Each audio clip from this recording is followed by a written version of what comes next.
묵상 기도드림으로 주일오 예배 시작하겠습니다.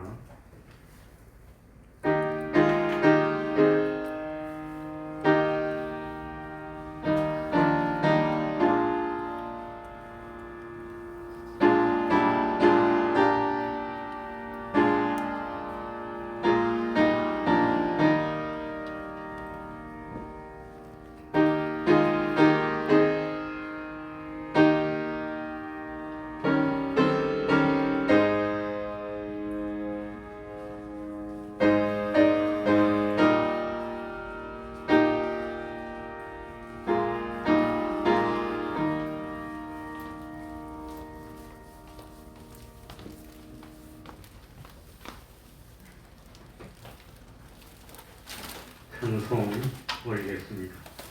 찬송가 271장입니다. 271장입니다.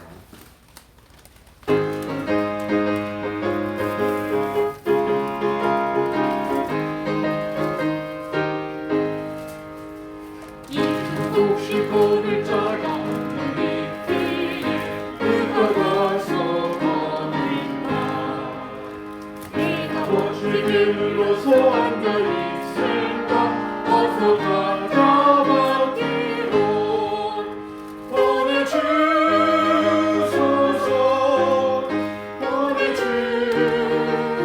보내주소서 제가 숯불에 쓰리니 어찌 기도할까 주여 나를 보내주소서 주가 들어가시면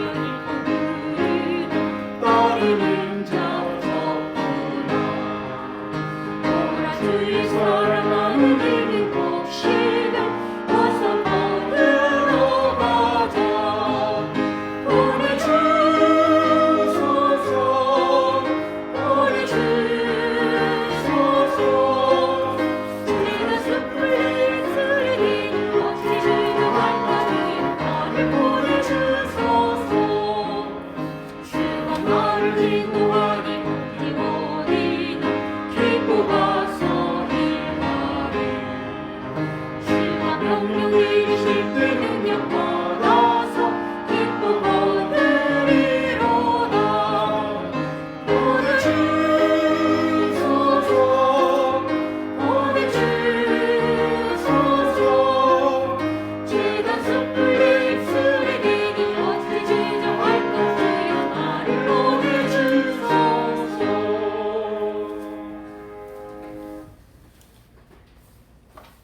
이 시간에는 시편 18편입니다.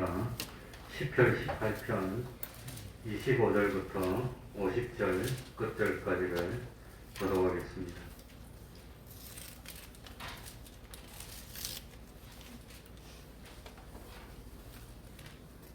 시편 18편 25절부터 50절 끝절까지를 한 절씩 맞춰가면서 읽도록 하겠습니다.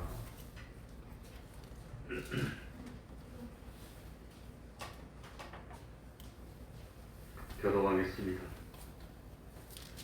자비한 자에게는 주의 자비하심을 나타내시며 완전한 자에게는 주의 완전하심을 보이시며 깨끗한 자에게는 주의 깨끗하심을 보이시며 사득한 자에게는 주의 거룩하심을 보이시리니 주께서 곤고한 백성은 구원하시고 교만한 눈은 낮추시리이다.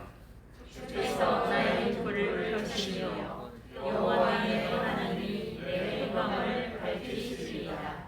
내가 주를 의뢰하고 적군에 달리며 내 하나님을 의지하고 담을 뛰어넘나이다.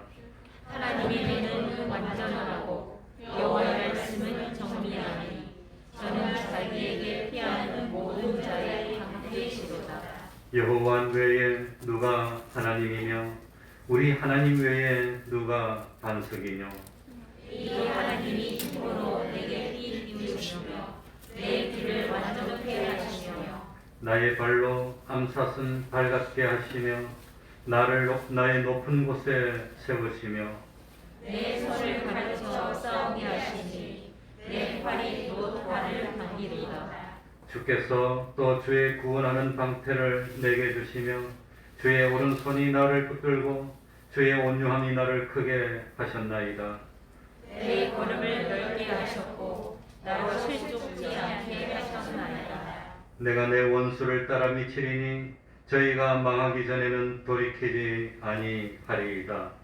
내가 뒤를 쳐서 능히 일어나지 못하게 하리니 저희가 내 발 아래 엎드러지리이다. 대저 주께서 나로 전쟁케 하려고 능력으로 내게 띠띠우사 일어나 나를 치는 자로 내게 굴복해 하셨나이다. 주께서 또 내 원수들로 등을 내게로 향하게 하시고 나로 나를 미워하는 자를 끊어버리게 하셨나이다. 저희가 부르짖으나 구원할 자가 없었고 여호와께 부르짖어도 대답지 아니하셨나이다. 내가 저희를 바라보되 티끌같이 부숴버리고 거리에 진흙같이 쏟아버렸나이다. 주께서 나를 백성의 다툼에서 건지시고 열방의 으뜸을 삼으셨으니 내가 알지 못하는 백성이 나를 섬기리이다. 저희가 내 풍성을 들은 주시로 내게 승복하며 이방인들이 내게 복종하리로다. 이방인들이 쇠미하여 그 견고한 곳에서 떨며 나오리로다. 여호와는 생존하시니 나의 간성을 찬송하며 내 구원의 하나님을 높일지로다. 이 하나님이 나를 위하여 보수하시고 민족들로 내게 복종케 하시도다. 주께서 나를 내 원수들에게서 구조하시니 주께서 실로 나를 대적하는 자의 위에 나를 드시고 나를 강포한 자에게서 건지시나이다. 여호와여, 이름으로 내가 열방 중에서 주께 감사하며 주의 이름을 찬송하리이다. 여호와께서 그 왕에게 큰 구원을 주시며 기름 부음 받은 자에게 인자를 베푸시며 영영토록 다윗과 그 후손에게로다. 아멘. 이제 하나님께 통성으로 기도드리겠습니다.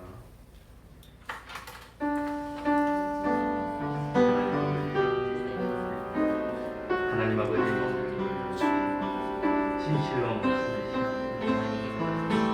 하나님 아버지 그 말씀 제가 믿음이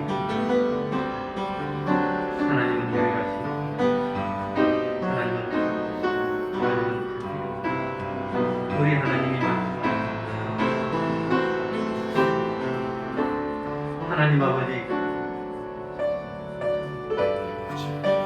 하나님 아버지시여,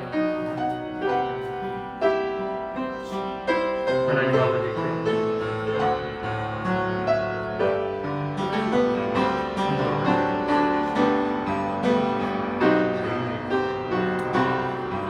하나님 아버지시여, 참으로 하나님 아버지 주님이시여, 하나님 아버지 주님이시여,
하나님의 말씀 구약 성경입니다. 출애굽기 20장 1절입니다. 출애굽기 20장 1절입니다.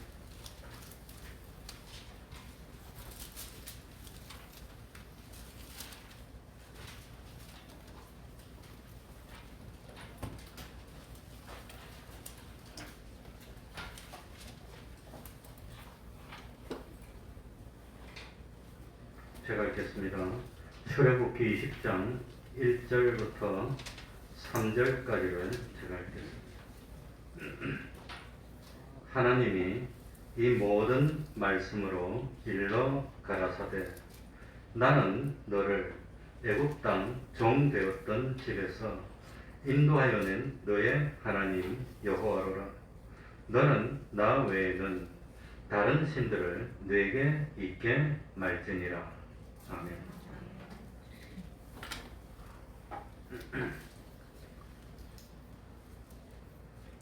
1절에 보면은 하나님이 이 모든 말씀으로 일러 가라사대 이렇게 되어 있습니다.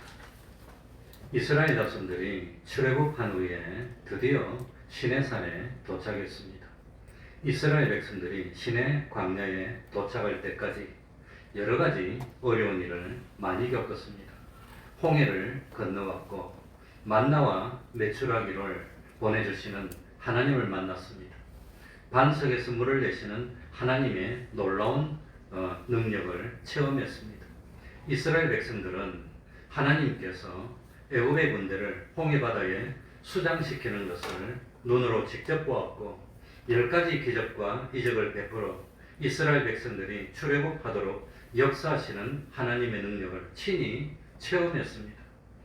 그리고 마침내 이스라엘 백성들이 시내 광야에 도착하여 장막을 쳤을 때 하나님은 이렇게 말씀합니다. 왼쪽에 19절, 3절, 4절 보면 모세가 하나님 앞에 올라가니 여호와께서 산에서 그를 불러 가라사대 너는 이같이 야곱 족속에게 이르고 이스라엘 자손에게 고하라. 나의 애굽 사람에게 어떻게 행하였음과 내가 어떻게 독수리 날개로 너희를 업어 내게로 인도하였음을 너희가 보았느니라.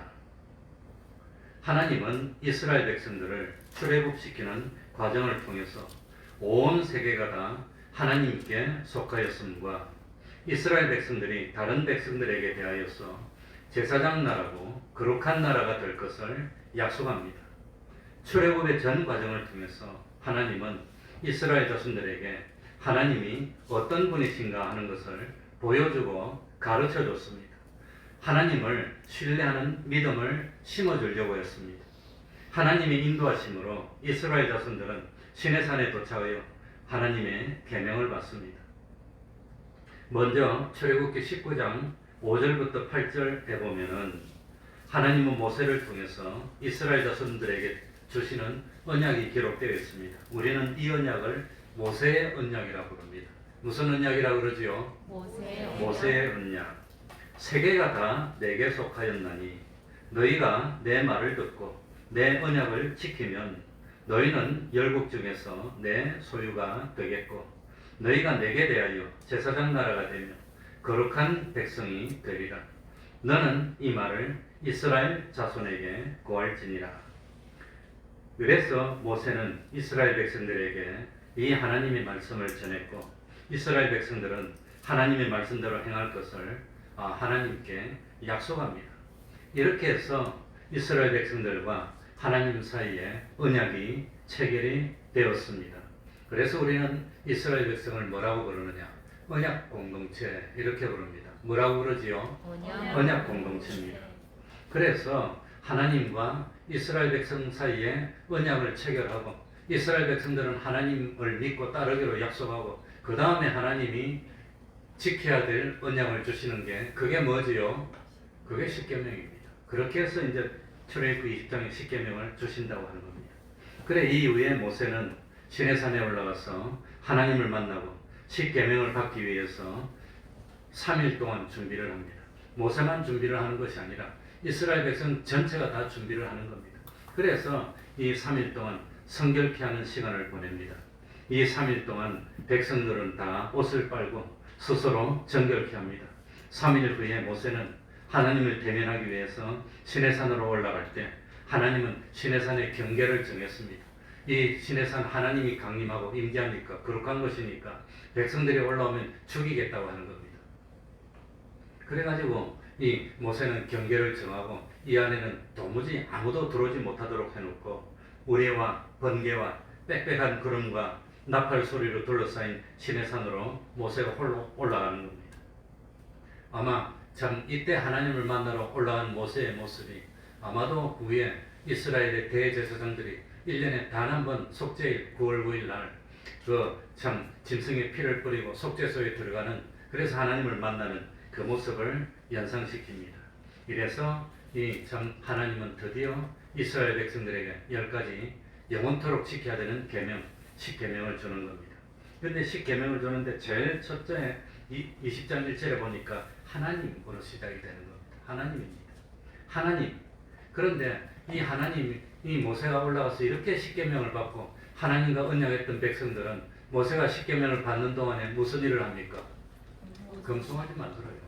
이렇게 하나님을 믿겠다 그래놓고 이 애굽 땅에서 10번이나 기적하고 홍해도 하나님이 걸어서 오고 매일매일 만나와 메추라기를 먹고 반석에서 나는 그런 물을 마셨음에도 불구하고 이스라엘 백성들은 그 며칠을 못 참고 무슨 일을 한단 말입니까? 금송아지를 만들어서 그걸 섬기고 이게 하나님이라고 이런 일을 했다고 하는 겁니다. 그래, 참 그런 하나님이 앞으로 이렇게 될 이스라엘 백성들을 알고 있지만 하나님을 아무리 타이르고 가르쳐도 이거는 뭐 좀 오른쪽으로 듣고 왼쪽으로 흘려서 말을 안 들을 걸 알고 있지만 하나님은 이런 이스라엘 백성에게 희망을 가지면서 답답한 전도에 미련한 것, 말씀을 가리키는 겁니다. 하나님이 이 모든 말씀으로 일러가라사대 영원전부터 스스로 계시는 자존자 하나님이 말씀하셨습니다. 자존하시고 완전자인 하나님은 실수하는 법이 없습니다. 잘못을 범하는 경우도 없습니다. 하나님은 영원불변의 하나님이십니다. 영원히 변치 않는 하나님, 전지하신 하나님, 전능하신 하나님, 영원전부터 영원후까지를 단번에 예정하신 그 참 하나님, 천지만물을 없는 가운데 창조하신 이 하나님, 절대자시고 주권자시고 심판주 되신 하나님, 우주의 주인이시고 인류의 주인이신 하나님, 이 우주와 영계를 홀로 보존관리 섭리하시는 하나님, 이런 하나님이 말씀을 하면 우리들이 얼마나 관심을 가지고 들어야 되겠습니까? 이 하나님의 말씀을 얼마나 명심해야 되겠습니까? 그러니 이런 하나님, 이 하나님을 믿어야 되고 이 하나님을 소망해야 되고 이 하나님께 순종해야 하는 겁니다. 이 하나님이 아니었다면 우리가 지금 존재하고 있겠습니까? 이 하나님이 안 계시다면 한순간에 한 번의 호흡도 들이마시겠습니까? 한 번의 호흡을. 어떤 분이 돌아가실 때 마지막에 싹 보고 웃더랍니다. 웃더니 이러더니 여기 목이 딱 말라붙으면서 마지막 호흡을 딱 하고 딱 숨을 거두더랍니다. 그러니 숨을 한 번 쉰다는 게 얼마나 큰 은혜입니까? 한 번 다 입을 막아보고 코를 막아보고 숨을 참아보시기 바랍니다. 몇 번이나 버팁니까? 근데 하나님 호흡을 할 수 있게 해주신 것, 이거 얼마나 감사합니까? 코로나에 걸리면 어떻게 되느냐? 이 코로 공기를 들어 마시는데 숨이 계속 차는 겁니다. 아무리 들어 마셔도 계속 숨이 차. 그래가지고 숨을 헐떡이기 시작하면 그건 위험한 겁니다. 빨리 그거는 중환자실로 가야 됩니다. 네, 이 코로나 바이러스가 뭡니까? 원래 이게 폐렴이니까 폐를 공격해가지고 이 폐가 숨을 쉬지 못하게 만들면 숨을 쉬는데도 숨이 차. 결국은 숨을 쉬고 있으면서 호흡곤란으로 사망하게 됩니다. 우리 이웃의 교회 사모님도 호흡곤란으로 코로나 걸렸는데 코로나는 완치받아서 음성이 나왔는데 그런데 일반 병동에 갔는데 호흡부전으로 돌아가셨어요. 그러니 숨을 한번 쉴 때마다 하나님께 얼마나 감사해야 되겠습니까? 그런 참 하나님은 실수할 수 없습니다. 이 내 마음도 하나님의 것이고 내 지식도 하나님의 것이고 내 젊음도 하나님의 것이고 내 용기도 내 능력도 내 모든 아름다움도 하나님의 것입니다. 이걸 믿습니까? 아멘. 네. 하나님이 만드신 땅을 의지하고 살고 하나님이 만드신 공기로 숨을 쉬고 하나님이 만드신 물을 마시고 하나님이 만드신 태양빛을 받으며 살고 있는 우리들입니다.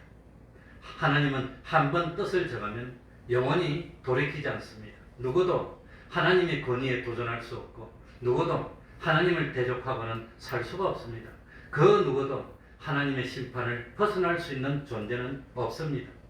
하나님이 높이면 높아지고 존귀해지고 참 행복해지고 하나님이 복을 주시면 되지 않는 것이 없고 하나님이 진노하시면 도무지 견딜 수 없는 고통과 환난을 당하게 되는 겁니다. 이런 하나님, 나의 주인이 되는 하나님이 말씀하시면 그 말씀을 얼마나 마음에 받아들여야 됩니까? 얼마나 삼가드려야 되겠습니까? 하나님의 말씀은 절대로 헛되이 땅에 떨어지지 않고 반드시 그 말씀대로 이루어지고 맙니다. 하나님의 말씀은 진리입니다.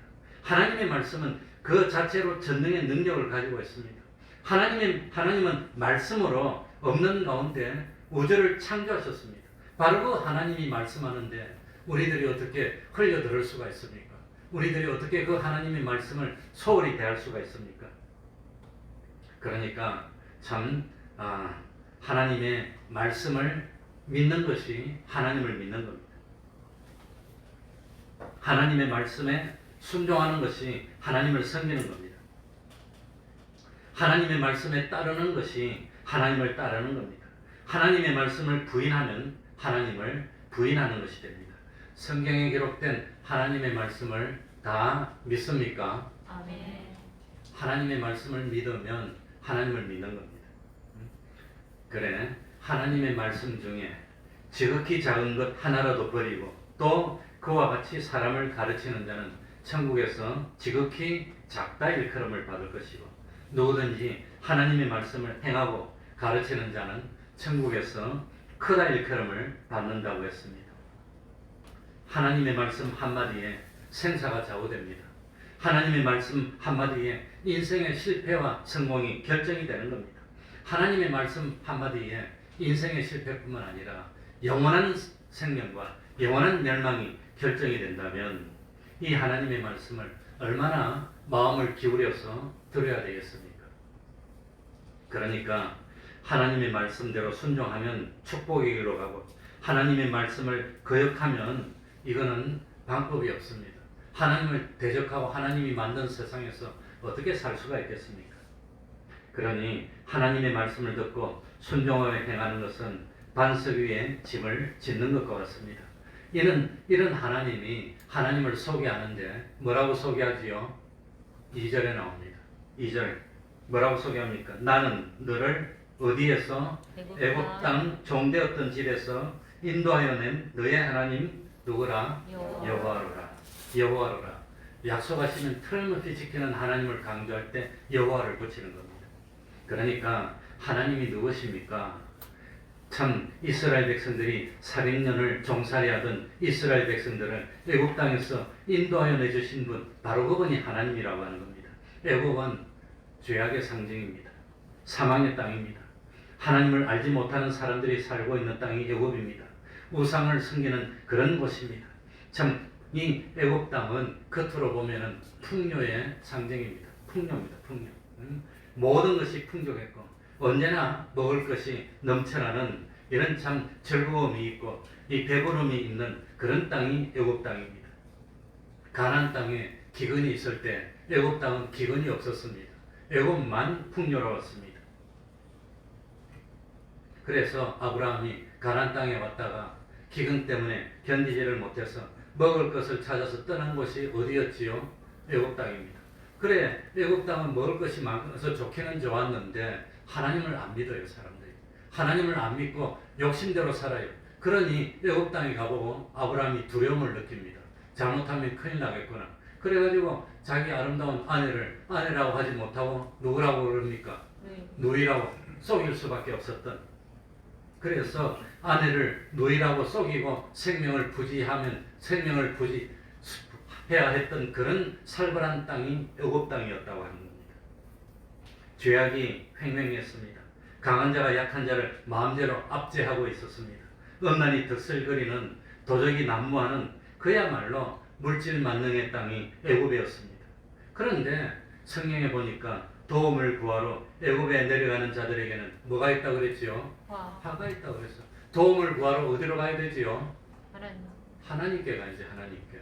근데 도움을 구하러 애굽 땅에 가면은 화가 있다고 하는 겁니다. 예수를 믿는, 정말로 하나님을 믿는다면, 하나님이 주권자라는 걸 믿는다면 도움을 구하러 어디로 가야 됩니까? 하나님께 가야지. 도움을 구하러 애굽에 가면은 그건 화가 있는 겁니다. 그리고 이사야 30장 7절에 보면은 애굽의 도움은 헛되다고 나옵니다. 그건 헛된 겁니다. 그거 받아봐야 마지막에 올무가 됩니다. 그런데 이스라엘 백성들이 바로 그런 양육강식의 세계인 애굽 땅에서 뭐가 되었단 말입니까? 종이 되었다고 하는 겁니다. 종. 이 종은 뭐 주인이 부리다가 죽여도 말도 못한 게 종입니다. 종은 노임이 없습니다. 죽도록 일하면 그 끝입니다. 아무리 일을 해도 희망이 없는 게 종입니다. 어떤 자유도 없습니다. 희망도 없습니다. 소망도 없습니다. 마음대로 죽지도 못하고 마음대로 살지도 못하는 게 종입니다. 그런데 문제는 아버지가 종이면 아들도 뭐가 됩니까? 태어날 때부터 종이 되는 거예요. 그러니 희망이 없는 거예요. 희망이. 종인데 어떻게 합니까? 종이 자기를 구원할 수 있는 방법이 없습니다. 그러니 종인데 노예인데 애굽이 아무리 풍요로워도 애굽의 풍요로움은 그림의 떡입니다. 풍요로움 뭐합니까? 노예인데 종인데 소유할 수 없는 존재가 종인데 그냥 남의 소유물이 돼서 시키는 대로 사는 것이 종인데 그러니까 이런 참 이스라엘 백성들이 애굽에서 종이 되어 있는데 어떤 존재도 구원해 줄 수도 없고 매일매일 억압과 학대 속에서 희망을 잃어가면 고통 속에 신음하는 입장에 있을 때 이런 애굽에 있는 종된 사람을 건져서 자유와 해방을 주신 분이 누구란 말입니까? 그분이 하나님이라고 하는 겁니다. 그러니까 오늘날도 우리가 마귀의 종이 되고 사망과 참 뭡니까 죽음의 노예가 되어 있는 데서 건져주실 수 있는 분은 누구밖에 없습니까? 하나님밖에 없다고 하는 겁니다.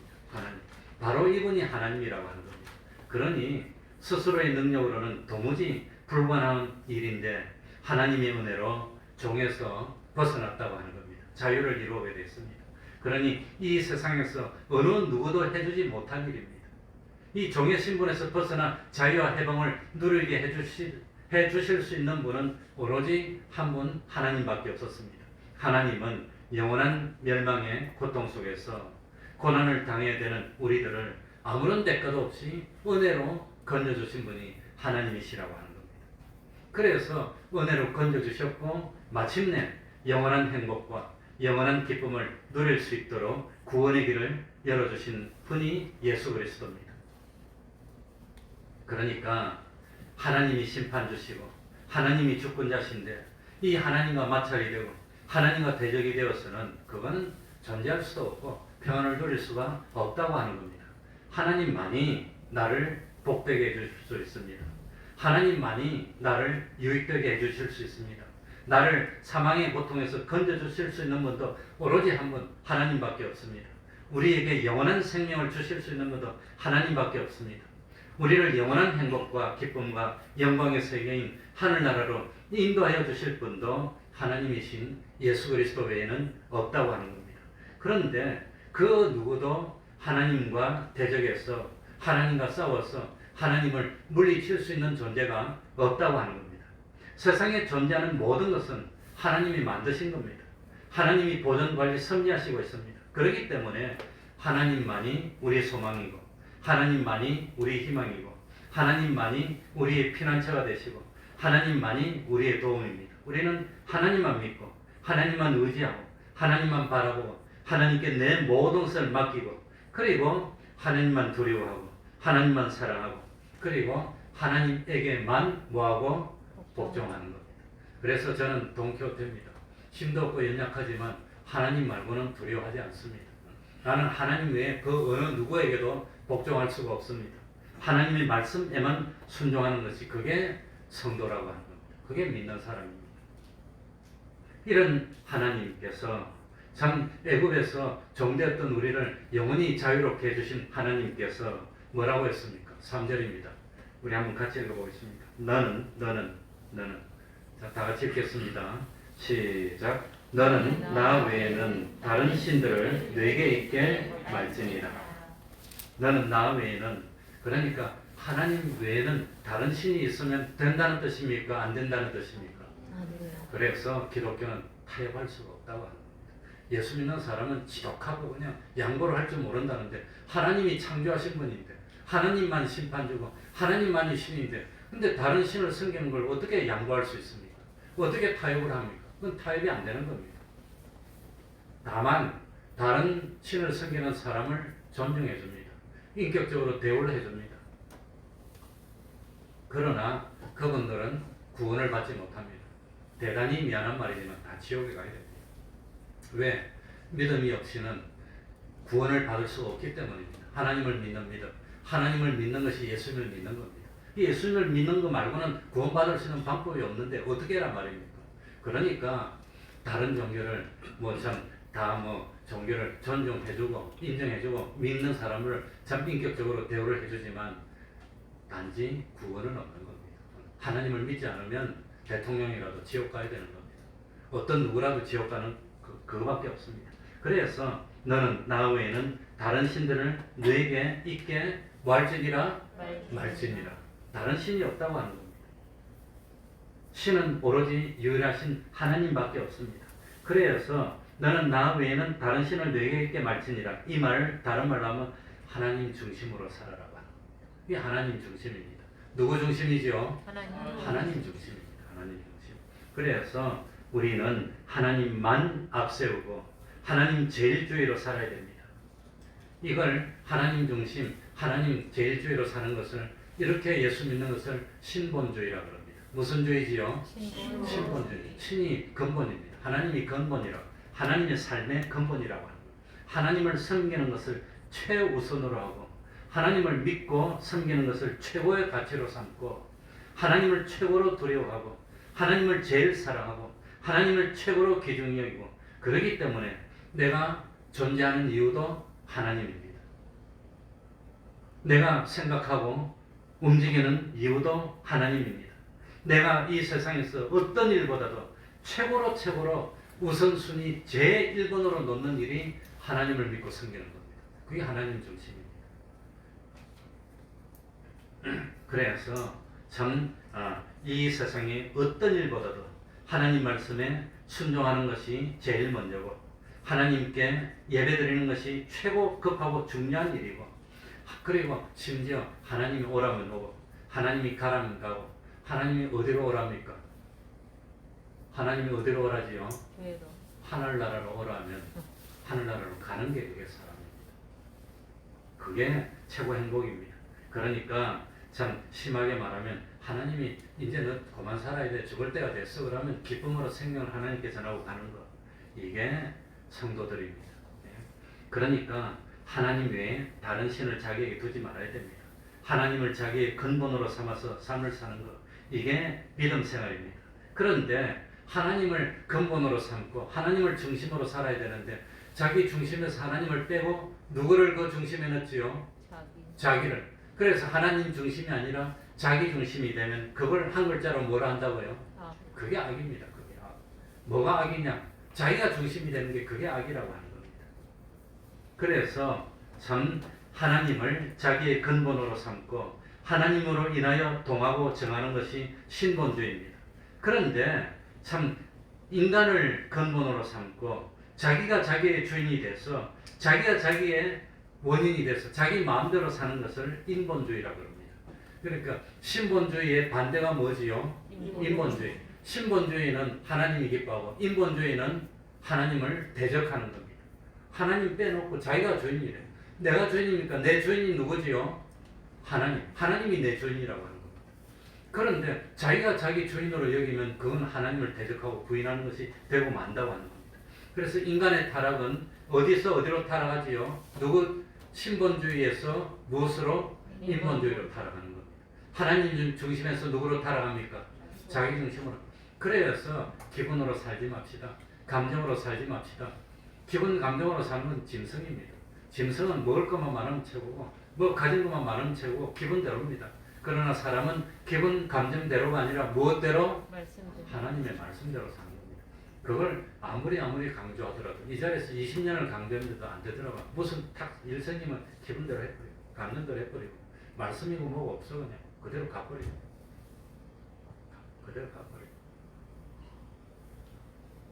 감정대로 간다는 것입니다. 기분대로 그냥 이판사판이고 그냥 그래 인생은 그리 단순하지가 않습니다. 죽음으로 끝나는 게 아닙니다. 죽음은 그때부터 시작입니다. 영원한 보응이 있다는 걸 생각한다면 어떻게 함부로 할 수 있습니까?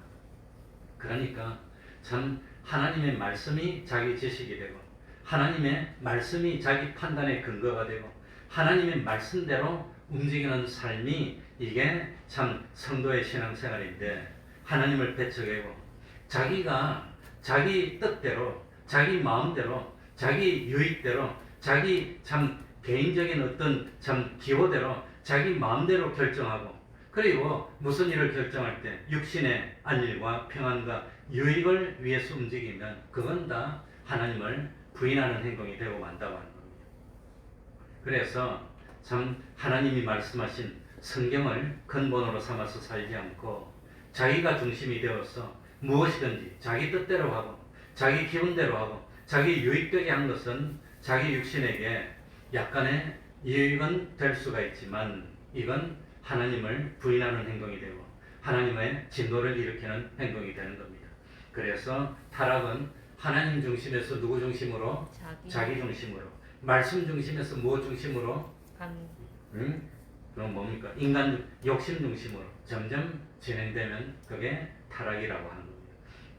요즘은 욕심 중심이 거의 다 된 것 같아요. 자기 중심이 거의 다 된 것 같아요. 그래서 사사시대에는 말씀이 다스리는 대로 살지 않고 모든 사람들이 다 자기 생각에 무엇대로? 자기 생각대로 살았어요. 자기 생각대로 살면 그게 하나님 중심입니까? 자기 중심입니까? 그게 신본주의입니까? 인본주의입니까? 그게 인본주의라고 하는 겁니다. 그러니까 참 이 자기 생각대로 사는 사람들은 뭐라고 하느냐? 시대가 변했답니다. 형편이 변했으니까 시대가 변하고 형편이 변하면 진리가 변할까요? 안 변할까요? 그래도 진리는 안 변합니다. 진리는 안 변합니다. 그러니까 뭐 욕을 먹든지 누가 뭐라든지 어쨌든지 뭐 참 뭐라고 하든지 이 성경에 보면은 장로는 한 아내의 남편이며 딱 나옵니다. 근데 여자한테 안수하는 건 다 말씀 어긴 겁니다. 그러니까 그렇게 하면 되냐? 성경에 보면 분명히 장로는 목사는 한 아내의 남편이 되며 그러니까 아내의 남편이 되는 결혼한 남자만 목사 안수를 받을 수 있는데 여자한테 목사 안수를 주는 것은 2000년 내려온 전통을 다 어긴 겁니다. 나중에 하나님 앞에 와서 그 사람들이 뭐라고 하려고 하는지. 그래서 내가 물어봤어요. 그 사람들에게. 왜 성경에 분명히 이렇게 되어 있는데 여자한테 안수하냐고. 이렇게 시대가 변했대. 옛날에는 이 성경에는 여자를 숫자로 치는데 쓰지도 않았어요. 그래서 여자와 아이 외에 몇 명? 5,000명. 그 숫자에도 안 들어갔어요. 그런데 이제 시대가 변했대. 시대가 변했으니까 맞춰서 해야 된대.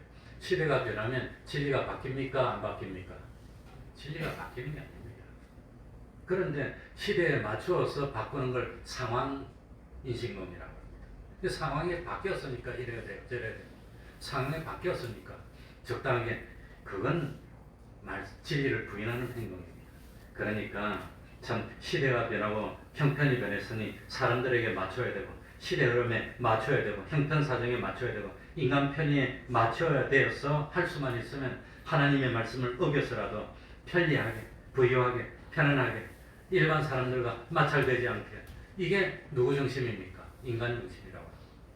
이게 세상 중심이라고 하는 겁니다. 형편, 사정에 맞춰서 편리하게 하는 것이 그게 자기 중심입니다.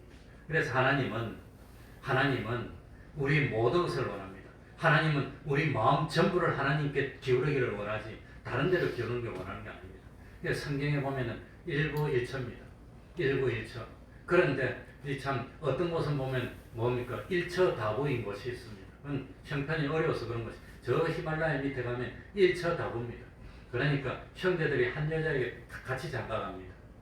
그렇게 사는 데도 있고 또 반대로 일부 다처도 있습니다. 저 뭐 중동의 무슬림들이 주로 그런데 그러면 온 마음을 다 쏟을 수 있습니까? 갈라집니까? 있을 수가 없는 겁니다. 있을 수가. 그러니까 하나님도 우리의 모든 마음을 원하는데 우리 조금은 하나님 섬기고 조금은 뭐 다른 거 섬기면 하나님이 그 마음을 받을 수가 없다고 하는 겁니다. 그래서 하나님은 하나님을 섬길 때 두 글자로 무엇으로 섬겨야 되지요? 무슨 심으로? 전심으로. 내 모든 마음을 다 기울여서 하나님을 섬겨야 그래야 하나님이 받으신다고 하는 겁니다. 그러니까 참 하나님 중심이라는 것은 내 모든 것을 쏟아서 하나님께 먼저 하는 겁니다. 먼저 부모님 장례를 다 치르고 먼저 가족과 다 작별을 하고 먼저 내가 참 이 뭐 살 수 있도록 다 이런저런 마련해놓고 준비해놓고 그리고 시간 나면 하나님 섬기겠습니다 하면 하나님이 그런 걸 받는다 말입니까? 필요 없다 말입니까? 그런 거는 필요 없다고 못 받는다고 하는 겁니다. 그런 거는. 그래서 먼저 하나님의 일을 하고 먼저 하나님을 섬기고 먼저 하나님께 예배드리고 먼저 하나님 말씀 순종하고 내가 최고로 귀중히 여기는 보물이 있다면 그 보물을 가지고 먼저 하나님을 섬기고 그 다음에 이것저것을 하는 것이 그게 올바른 신앙의 정신이라고 하는 겁니다. 그게 올바른 정신. 그걸 누구 중심이라 합니까? 그게 하나님 중심입니다. 먼저 하나님을 섬기는 겁니다. 그 다음에 자기를 하는 겁니다. 이게 하나님 정신입니다. 그래서 나는 하나님의 것이고 나는 하나님의 소유이고 주님은 내버리시고 나는 주님의 지체일 뿐입니다. 나에게는 오로지 주님의 뜻만 있을 뿐이고 주님의 뜻대로 움직일 뿐입니다. 너는 어떻게 생각하니? 나는 생각이 없습니다. 주인의 생각이 내 생각입니다. 이게 하나님 중심입니다. 그래서 참 하나님은 주권자라고 하는데 이걸 다른 말로 하면 하나님 주권 섭리하십니다. 하나님이 주권 섭리하십니다. 이 말을 좀 쉬운 말, 알아듣기 쉬운 말로 하면 하나님은 독재하신다고 하는 겁니다. 하나님이 뭘 하려고 하는데 태평양의 신목사가 하나님께 하나님 그러면 안 됩니다. 이렇게 했어야죠. 그러면 어이구 그러나 고칠게 미안하다 잘못했어. 그러는 하나님이 아니라고. 하나님은 잘못이 없으시고 실수도 없으시고 하나님은 실언도 없으십니다. 하나님은 영원 전에 한번 뜻을 세웠으면 영원 후까지 변개하지 않는 하나님입니다. 그걸 하나님은 독재하신다고 하는 겁니다. 하나님의 독재는 절대 독재입니다. 하나님은 누구의 간섭도 받지 않으시고 하나님의 주장을 양보하지 않으시고 하나님은 홀로 주장하십니다. 그런데 하나님은 완전이기 때문에 잘못하는 일이 없다는 겁니다. 그런데 하나님은 사랑이시기 때문에 하나님의 독재에 나를 맡기면 인간으로서 최고 행복을 누리는 겁니다. 왜? 하나님은 사랑이니까. 하나님의 사랑은 어떤 사랑입니까? 하나밖에 없는 독생자 예수님을 우리를 구원하기 위해서 세상에 보내서 이 하나님을 거역한 사람들의 손에 죽도록 십자가에 죽도록 내버려 두시고 그래가지고 우리를 구원해 주신 그 사랑이 하나님의 사랑이기 때문에 하나님의 독재에 나를 맡길 때 나는 최고로 행복을 누리고 최고로 기쁨을 누리고 최고로 평안을 누리고 최고로 열매를 맺게 된다는 겁니다. 그래서 내가 하나님에게 독재를 당한 그 분량이 영생입니다. 내가 하나님에게 독재를 당한 그 분량만큼 영광입니다. 내가 하나님께 독재를 당하는 한 나에게는 희망이 있고 소망이 있는 겁니다. 하나님에게 독재를 당한다는 것은 다른 말로 하면 우리 인간 말로 하면 좀 듣기가 어감이 안 좋습니다. 독재 당한다. 다른 말로 하면 하나님의 주권에 순종하는 겁니다. 하나님의 주권에 순종하는 것을 애들 말로 하면 막말로 하면 하나님에게 독재 당하는 건데 사실은 하나님의 주권자고 하나님은 절대자이기 때문에 하나님의 이 주권에 순종하는 것입니다. 그렇게 하면은 하나님은 복을 주는 겁니다. 하나님은 우리를 사랑하기 때문에 하나님은 우리를 골탕 먹이기 위해서 독재하지 않습니다. 하나님은 사랑입니다. 그래서 하나님의 주권에 순종하는 것이 내가 세상에서 성공하는 최고의 지름길입니다. 이렇게 순종하면은 어떤 변화가 일어나나? 자기가 변화됩니다. 성화된다. 하나님의 말씀에 순종하다 보면 참 어려울 때도 있고 쉬울 때도 있고 순종하기 참 싫을 때도 있고 그런데도 순종하다 보면은 한 번 순종, 두 번 순종, 세 번 순종하면 자기가 어떻게 되지요? 성화되는 겁니다. 성화되는 겁니다. 그래서 점점 하나님을 닮아서 하나님의 형상을 이루게 되어 나가는 것. 이게 구원이라고 하는 겁니다. 이렇게 하나님 중심으로 사는데 마귀가 그냥 놔두지 않습니다. 악령이 사람 마음에 들어오면 자꾸 자기를 내세워야 됩니다. 자기를 자랑하려고 합니다. 자기 자랑. 자꾸 자기를 나에게도 인격이 있는데, 나에게도 개성이 있는데, 나에게도 생각이 있는데 무조건 어떻게 자기를 다 버리고 하나님의 뜻에만 따르라고 할 수 있느냐? 사람에게도 자기의 어떤 주장이 있지 않느냐? 그런데 어떻게 나를 온전히 다 버리고 나를 무시할 수 있느냐? 그러면서 자기를 내세우기 시작하면 하나님 중심이 됩니까? 자기 중심이 됩니까? 자기 중심이 되는 거예요. 그래서 참 악령이 들어오게 되면은 자꾸 자기를 앞세우게 되고 자기 중심으로 생각하게 되고 자기 중심으로 판단하게 되고 자기 중심으로 행동하게 되는데 이게 자기 중심이고 이 자기 중심을 한 글자로 하면 뭡니까? 악이라고 하는 겁니다. 그리고 이 자기 중심의 성질이 굳어진 것을 악성이라고 하는 겁니다. 그게 악성입니다. 악성. 사람에게는 악한 습성이 있다고 하는 겁니다. 그래서 이 참 뭡니까? 자기 중심의 이 악성이 시키는 대로해서 뭘 하더라도 자기 중심으로 떠, 자기 중심으로 떠, 내 마음대로 떠, 내 마음대로 떠, 내 생각대로 자기 생각을 절대 양보 안 해. 그 자기 생각대로 하는 습관을 악습이라고 해요. 악습, 악한 습관이 된 겁니다. 습관은 몸에 배었다는 겁니다. 벌써 몸에 배어 있는 성질, 그게 자기고, 그게 자기 중심의 악성이고, 내게 몸에 배어 있는 자기 마음대로 하고 싶은 습관, 그게 악습입니다. 악습. 그래서 사람이 타락하여서 멸망으로 가는 것은 하나님 중심의 선에서 자기 중심의 악으로 타락해 간다는 겁니다. 뭐든지 내 마음대로, 내 마음대로. 그래 애들이 처음 태어나서 철이 들기 전에는 전부 다 내 거, 내 거, 내 마음대로, 내 마음대로. 아직까지 자기를 양보할 줄 몰라. 남을 위해서 배려하는 배려는 모르고 무조건 내 마음대로. 악밖에 없는 겁니다. 자기밖에 없어. 그런데 점점 커서 깨닫게 되면은 양보도 할 줄 알고, 자기는 남한테 한 대 탁 때려놓고는 애들 보면 탁 빼앗습니다. 근데 자기 걸 탁 빼앗기면 그때서 깨달아. 빼앗기면 아프구나. 맞으면 아프구나. 그걸 깨달아. 그러고 난 뒤에 양보하게 되는 거야. 그건 이제 배우는 겁니다. 그러니까 참 하나님 중심의 선에서 자기 중심으로 악으로 타락해 가는데, 그런데 그렇게 타락하지 말고 너는 하나님 외에는 다른 신을 너에게 두지 말라는 겁니다. 그건 자기 중심의 악한 생각, 삶을 살지 말고 하나님 중심의 선한 삶을 사는 백성이 되라고 하는 게 하나님의 계명의 첫째라고 하는 겁니다. 우리는 하나님의 말씀에 순종하여서 의를 건설하는데 모든 시간, 모든 정력, 모든 소유를 쏟아부어야 됩니다.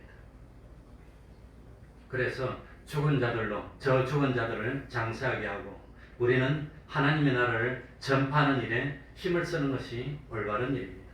우리는 이미 참 죄와 사망과 마귀가 주장하던 종되었던 땅 애굽에서 벗어난 우리들입니다. 이제 하나님의 인도하심에 자기를 맡기고 하나님의 인도에 따르기만 하면 어디로 가는 거지요? 약속의 땅, 축복의 땅, 가나안으로 가는 겁니다. 그러니까 참 때가 악하니까 세월을 아껴야 됩니다. 우리 중심은 앞을 봐도 악이고 뒤를 봐도 악이고 옆을 봐도 악이고 다 자기 중심밖에 없습니다. 그러니까 세상이 다 악하니까 나도 같이 악해야 됩니까? 세상 속에서 빛을 비춰야 됩니까? 이 악한 세상 속에서 시대 조율에 흔들리지 말고 하나님 중심, 신분 중심으로 사는 일을 양보하지 말라고 하는 겁니다. 영감 생활, 뭐가 영감 생활이냐? 하나님의 주권에 순종하는 게 영감 생활입니다. 다른 말로 하면 하나님께 독재를 당하는 게 영감 생활이에요. 진리 생활은 뭐가 진리 생활입니까? 하나님의 말씀에 순종하는 게 진리 생활입니다. 그래서 진리와 영감대로 사는 것만이 하나님의 인도를 따르는 삶이고, 그 하나님의 인도를 따르는 것만이 가나안 땅 복지, 다른 말로 하면 영원한 하늘나라로 가는 삶이 된다고 하는 겁니다. 자기를 내세우고 자기 뜻을 내세우고 자기 기분을 내세우는 것이 멸망으로 밀어넣는 생활입니다.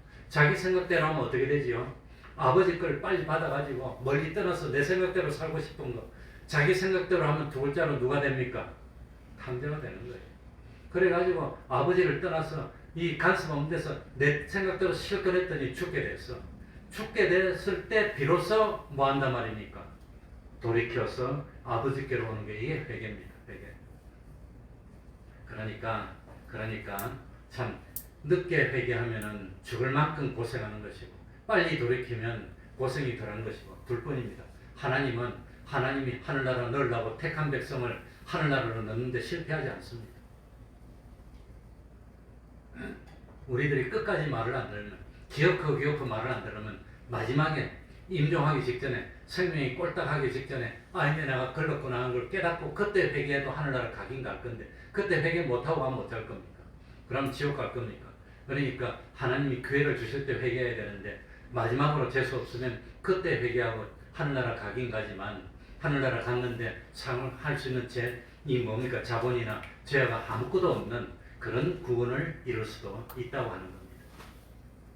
그러니까 참 나를 축복의 땅, 약속의 땅으로 인도하여 주실 분은 누구밖에 없지요? 누구밖에 없지요? 하나님밖에 없습니다. 나를 영원토록 유익되게 하여 주실 분도 누구밖에 없지요? 하나님밖에 없습니다. 그러니까 하나님은 미쁘신 하나님이고 영원히 변치 않는 하나님이고 사랑의 하나님이고 우리를 사랑해 주시는 하나님이니까, 그러니까 참 누구 중심으로 삽시다? 하나님 중심으로 삽시다. 하나님이 먼저입니까? 자기가 먼저입니까? 하나님이 먼저입니다. 그렇게 생각해서 그래서 하나님을 떠나지 말고 영원한 성공을 이루라는 말씀이 뭡니까? 너는 나 외에는 다른 신들을 너에게 있게 말지니라는 말씀입니다. 이 말씀을 항상 마음에 두고 사는 우리가 되어야 되겠습니다. 기도하겠습니다. 하나님 아버지 감사드립니다. 하나님만이 창조주이시고 하나님만이 심판주이시고 하나님만이 주권자이십니다. 참 하나님 앞에 무릎 꿇고 나는 하나님의 것이 됐으니 하나님의 뜻이 내 뜻입니다. 하나님이 기뻐하시면 그것이 내 기쁨입니다. 하나님이 소원하시는 것이 나의 인생의 목표입니다. 하나님의 뜻대로만 사는 우리들이 되고 하나님 부족함이 없는 저희들이 될 수 있도록 하여 주옵소서. 진실로 여호와를 목자로 삼는 저희들이 되어서 음침한 사망의 골짜기를 지날지라도 주의 지팡이와 막대기로 나를 보호하여 주셔서 이 짧은 광야 같은 세상 살 때 하나님이 지켜주시고 부족함이 없도록 먹을 것 입을 것 마실 것 하나님이 넉넉히 공급하여 주옵소서. 그리 아니하실지라도 하나님을 부인하지 않고 하나님의 것이 돼서 하나님이 인도하시는 대로만 따르고 하나님만 바라보고 하나님만 믿고 하나님만 의지하고 하나님만 두려워하고 하나님의 말씀에만 복종하는 하나님의 백성이 되어서 세상에서도 구원을 이루고 영원한 하늘나라의 주인이 되어서 영원토록 하나님의 영광에 손에 손을 잡고 함께 동참하는 저희들이 다 될 수 있도록 은혜 베풀어 주시옵소서. 예수님 이름으로 기도하옵나이다. 아멘. 찬송 올리겠습니다. 351장 351장입니다.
매일 30분 기도, 또 성경 읽기, 전도하기, 가정예배를 생활합시다. 아무리 말을 하더라도 지켜지지는 않지만 그래도 교회에서 서로 2m 이상 거리를 유지하고 서로 대화하는 걸 좀 삼가해야 됩니다. 이거 지금 뭐 16만 명, 17만 명인데 어떤 사람은 한 달 정도는 더 있어야 피크의 정점에 오를 거라고 그러고 어떤 분은 한 3주 있으면 될 거라고 그러고 언제가 피크가 될지는 모르겠지만 뭐 아무튼 뭐 피크가 되고 그 다음에 점점 떨어져야 이제 이게 점점 끝나는데 끝까지 우리가 위생수칙을 잘 지켜서 어쨌든지 이 코로나에 우리 교회가 싹 휩쓸리는 그런 일을 막아야 됩니다. 우리가 할 수 있는 건 다 하고 그리고 나머지는 기도해서 하나님께 부탁해야 하나님이 들어주십니다. 그러니까 우리들이 아무튼 위생수칙을 철저히 지켜야 되겠습니다. 다 같이 일어나셔서 3장 찬송 부르고 주기도문으로 예배 마치겠습니다.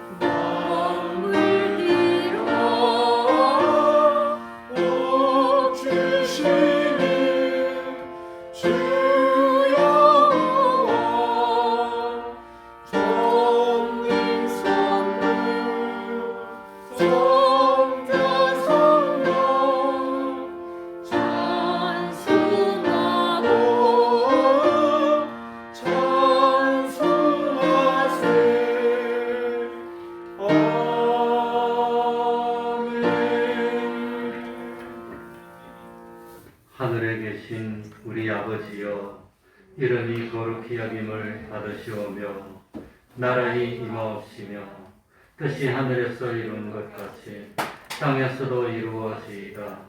오늘날 우리에게 일용할 양식을 주옵시고 우리가 우리에게 죄 지은 자를 사하여 준 것 같이 우리 죄를 사하여 주옵시고 우리를 시험에 들게 하지 마옵시고 다만 악에서 구하옵소서. 대개 나라와 권세와 영광이 아버지께 영원히 있사옵나이다. 아멘.